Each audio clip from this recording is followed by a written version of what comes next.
इसमें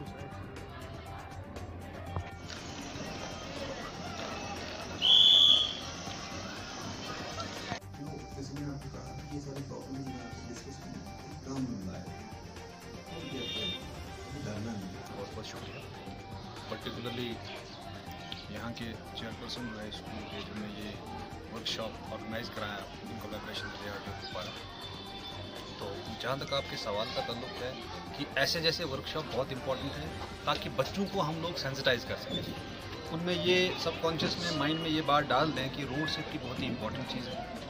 जब भी वो बड़े हो जाएंगे, जब बड़े होके गाड़ियाँ चलाएंगे, 4 व्हीलर्स चलाएंगे, 2 व्हीलर्स चलाएंगे, उनके माइंड में ये बात हो कि रोड पे हमें कैसे चलना है और किन किन रूल्स को जो हमने फॉलो करना है। साइकिलिंग जो है ये इन्वायरमेंटल फ्रेंडली है और हेल्थ के लिए भी ज़रूरी है। साइकिलिंग जो है आज के दौर में इट जो है डिप्रेशन लेवल जो है वो डिक्रीज़ करता है। यहाँ पे हार्ट अटैक जो आमतौर पे यहाँ पे जो है हार्ट अटैक के कंसर्न हैं, इससे साइकिलिंग से ये भी डिक्रीज़ होते हैं और स्ट्रोक्स का भी है। तो इसी वजह से हमने यहाँ पे डिस्प्ले किए कि बच्चे आए, लिटिल चैम्प्स बुम्हामा जो है हमारा साइकिलिंग शोरूम है, वहाँ पे आए, आपको वहाँ पे कंफर्टेबल साइकिल मिलेंगे और ये जो है आपकी हेल्थ का भी वो भी।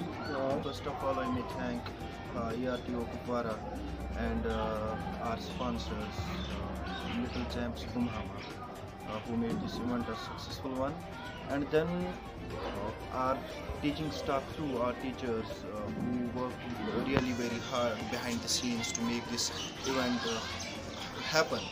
And then as far your question is concerned, see, we believe in practicality and we believe in learning by doing. So as per this initiative was to make children understand that when they do, they can learn. And we are